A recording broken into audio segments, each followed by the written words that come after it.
हरे कृष्णा। आप सबका स्वागत है मेरे इस YouTube चैनल कृष्ण की ओर पर। आज की वीडियो में मैं आप सबके लिए माघ मास की कथा का 17वां अध्याय लेकर आई हूँ। अगर आपको मेरी ये वीडियो अच्छी लगे तो मेरी वीडियो को लाइक और शेयर कीजिएगा और मेरे चैनल को सब्सक्राइब कीजिएगा। और हाँ, बेल आइकन दबाना मत भूलिएगा ताकि मेरी हर आने वाली वीडियो की नोटिफिकेशन आपको सबसे पहले मिलती रहे। तो आइए शुरू करते हैं कथा को। बोलिए श्री कृष्ण भगवान की जय, माघ मास की जय। व्यास जी बोले, तब देवताओं और ऋषियों से पूजित होने के पश्चात इंद्र गंधर्वों से स्तुति पाकर अपनी नगरी अमरावती को गया। इस तरह प्रयाग में स्नान करने से इंद्र निष्पाप हो गया। तुम भी हे कल्याणी, देवताओं से सेवा किए जाने वाले प्रयाग को जाओ। वहाँ पर जाने से पाप नष्ट होंगे तथा स्वर्ग की प्राप्ति अवश्य होगी।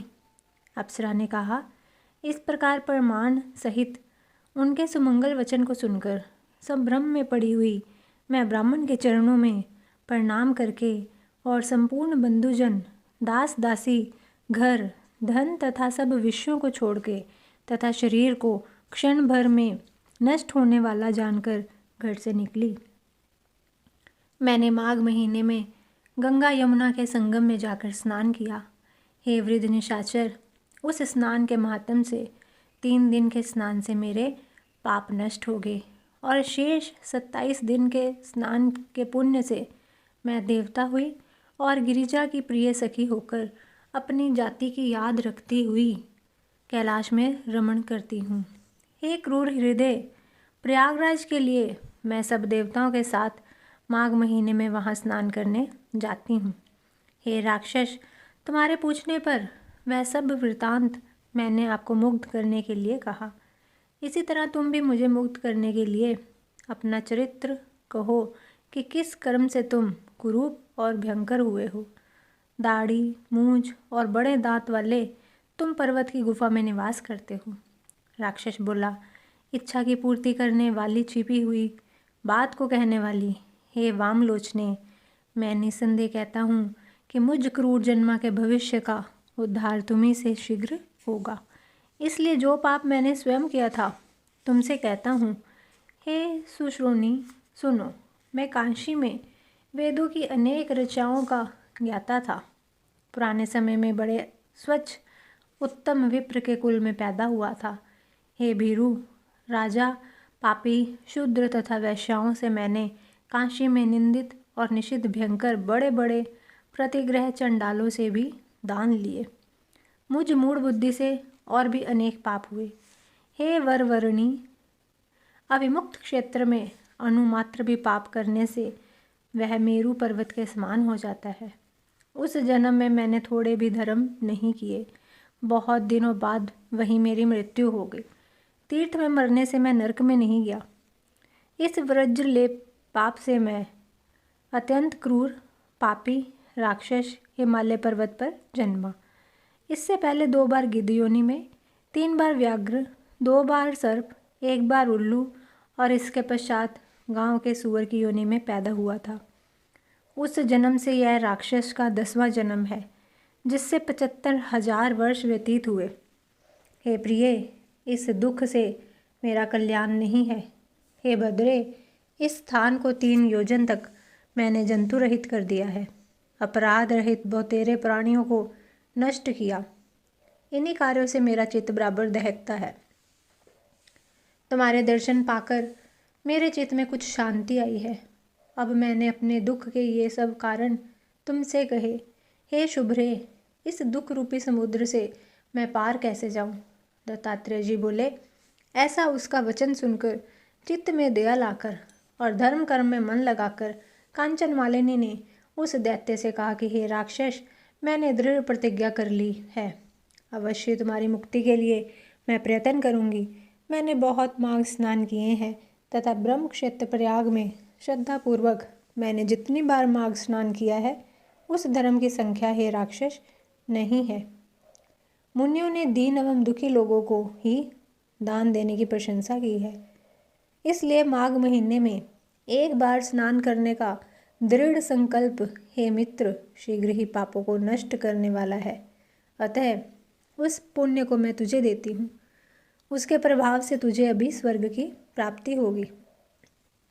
तब वस्त्र को निचोड़कर उसके जल को कर कमल में लेकर उसने माघ स्नान से प्राप्त हुए पुण्य का फल उस राक्षस को दिया। दत्तात्रेय जी ने कहा कि हे राजन, माघ में स्नान करने के विचित्र प्रभाव को सुनो। उसी क्षण पुण्य प्राप्त करके उस राक्षस ने राक्षसी रूप छोड़ दिया और तेज में सूर्य के समान देवता रूप हो गया। आनंद से आंखों को फुलाकर देवताओं के विमान पर चढ़कर आकाश में अपनी कांति से दिशाओं को प्रकाशित करता हुआ वह दिव्य रूप लिए दूसरे सूर्य की भांति सुशोभित हुआ और उस कांचन मालिनी की प्रशंसा करने लगा। हे भद्रे, ईश्वर जानता है कि तुम्हारे इस उपकार से ही मेरा उद्धार हुआ है। अब मेरे ऊपर दया कर सब नित्यों से पूर्ण, सब धर्मों के करने वाली श्रेष्ठ शिक्षा मुझे दो, जिससे मैं भविष्य में पाप ना करूं। तुम्हारी आज्ञा पाकर इसको श्रवण कर मैं स्वर्ग में जाऊंगा। दत्तात्रेय जी ने कहा कि हे राजन, उसके मधुर वचन कहने पर कांचन मालिनी ने बड़े प्रेम पूर्वक उससे धर्म कहा।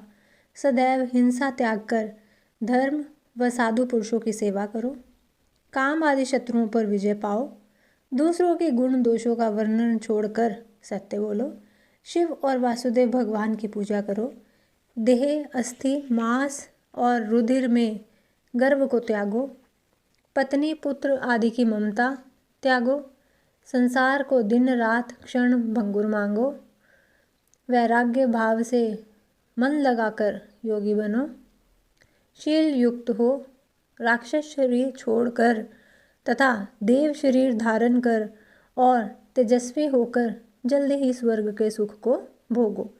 इस धर्म पूर्ण उपदेश को सुनकर प्रसन्नचित्त राक्षस ने कहा, तुम नित्य प्रसन्नचित्त रहो, तुम्हारा सदैव कल्याण हो। सूर्य चंद्र के स्थिति काल तक तुम शिव के पास आनंद करो। हे वर वरणी, उमा के साथ तुम्हारा अखंड प्रेम बना रहे। हे माता, तुम सदैव धर्मनिष्ठा और तपनिष्ठा बनी रहो। तुम्हारे शरीर में रोग ना हो, दुखियों के दुख को सदैव नष्ट करो। दत्तात्रेय जी ने कहा कि ऐसा कहकर और कांचन मालिनी को नमस्कार करके वह राक्षस स्वर्ग को गया। तब देव कन्याओं ने वहां आकर खुश होकर कांचन मालिनी के मस्तक पर पुष्प की वर्षा की तथा उसको छाती से लगाकर कहा कि हे भद्रे, तुमने राक्षस का विचित्र उद्धार किया। इस दुष्ट के डर से कोई भी इस वन में घुस नहीं सकता था। अब हम लोग निडर होकर यहाँ पर आनंदपूर्वक विचरेंगे। दत्तात्रेय जी ने कहा कि हे राजन, वह परोपकारिणी गंधर्व कन्या कांचन मालिनी उनके वाक्य सुनकर प्रेम पूर्वक इनके साथ क्रीड़ा करती हुई शिव के स्थान को गई।